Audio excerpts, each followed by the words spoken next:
Hi friends, எல்லோருக்குமே வணக்கம். இன்றைக்கி நம்ம பார்க்க போகிற வீடியோ வந்துட்டு இஞ்சி ஊறுகாய் எப்படி பிடிக்கிறதுன்னு பார்க்கலாம்.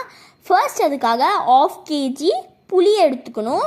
அதனால் வந்துட்டு தண்ணியில் வந்து ஊற வச்சிடணும். இந்த லிக்விட் மட்டும்தான் நம்மளுக்கு வந்து தேவைப்படும். இந்த லிக்விடை எடுத்துகிட்டு நல்லா ஸ்ட்ரெயின் பண்ணிவிட்டு லிக்விடை மட்டும் எடுத்துக்கோங்க. இப்போ இந்த 1/2 kg புளி பேஸ்ட்டுக்கு நம்ம வந்துட்டு 1 kg வெல்லத்தை வந்து எடுத்துக்கணும். 1 kg வெல்லம், அதுக்கப்புறம் வந்துட்டு 1 டம்ளர் சால்ட் எடுத்துக்கணும். ஓகேங்களா? 1/2 kg புளிக்கு ஒரு டம்ளர் சால்ட்டும் 1 kg வெல்லமும் எடுத்துக்கிட்டு நல்லா வந்து மிக்ஸ் பண்ணிவிட்டு இதை 5 daysக்கு வெயிலில் வந்து வச்சிடணும். அதுக்கப்புறமா நல்லா வந்து திக்கான பேஸ்ட் மாதிரி ஆயிரும். அதுக்கப்புறமா வந்துட்டு 1/2 kg இஞ்சும் 1/2 kg பூண்டும் வந்து எடுத்துக்கோங்க. 1/2 kg இஞ்சும் 1/2 kg பூண்டும் தனித்தனியாக மிக்ஸி வந்து பிடிச்சிக்கோங்க. இந்த மிக்ஸி பிடிச்சதையும் தனித்தனியாக வச்சு இது நம்ம என்ன பண்ணணும் அப்படின்னா ஃப்ரை பண்ணிக்கணும். ஆயிலில் போட்டு ஃப்ரை பண்ணிக்கணும். இதுக்கப்புறமா வந்து மல்லி இருக்கும்ல, அந்த மல்லியை வந்துட்டு நல்லா வந்து ஃப்ரை பண்ணிவிட்டு இதையும் வந்து பவுட்ராக வந்து ஆக்கி எடுத்துக்கணும். இதையும் நல்லா பவுட்ராக ஆக்கி எடுத்ததுக்கப்புறமா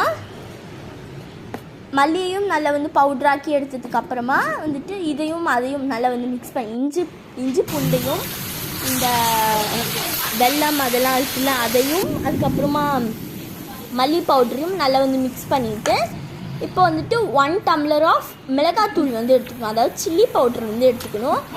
1 டம்ளர் சில்லி பவுட்ரு வந்து போதும். அதை வந்துட்டு போட்டுட்டு நல்லா வந்து மிக்ஸ் பண்ணிக்கோங்க. இப்போது கருவேப்பில்லை, அதாவது க்ரீன் லீவ்ஸை ஆயிலில் போட்டு வந்து ஃப்ரை பண்ணிக்கோங்க. இதையும் இது கூட வந்து மிக்ஸ் பண்ணிக்கோங்க. அதுக்கப்புறமா வந்து தாளிப்பு நம்ம வந்து போடணும். அதுக்கு வந்துட்டு ஃபர்ஸ்ட்டு பூண்டு, மிளகாய் அதாவது ரெட் சில்லி வந்து எடுத்துக்கணும். அதுக்கப்புறமா கடுகு, சீரகம் நல்லா வந்து ஃப்ரை பண்ணிக்கணும். ஆயிலில் போட்டு நல்லா வந்து ஃப்ரை பண்ணிவிட்டு இதையும் அதையும் நல்லா வந்து மிக்ஸ் பண்ணிடணும். இப்போ பண்ணிட்டதுக்கப்புறமா இதை வந்து ஃப்ரிட்ஜில் எல்லாம் வைக்கவே தேவையில்லை. இது 1 year வரையும் வந்து ஸ்டோரில் இருக்கும். பட் உங்களுக்கு 1 year எல்லாம் இருக்காது, சீக்கிரமாகவே இது காலியும். ஏன்னா அவ்வளோ டேஸ்ட்டாக வந்து இருக்கும். இது வந்துட்டு ரொம்ப டேஸ்ட்டாக இருக்கும். ட்ரை பண்ணி பார்த்து எப்படி வந்திருக்குன்றது கமெண்ட்டில் சொல்கிறது வந்து மறந்துடுறீங்க. இந்த வீடியோ உங்களுக்கு பிடிச்சிருந்தா லைக் பண்ணுங்கள், ஷேர் பண்ணுங்கள், கமெண்ட் பண்ணுங்கள். தேங்க்ஸ் ஃபார் வாட்சிங். மறக்காமல் சப்ஸ்கிரைப் பண்ணிக்கோங்க.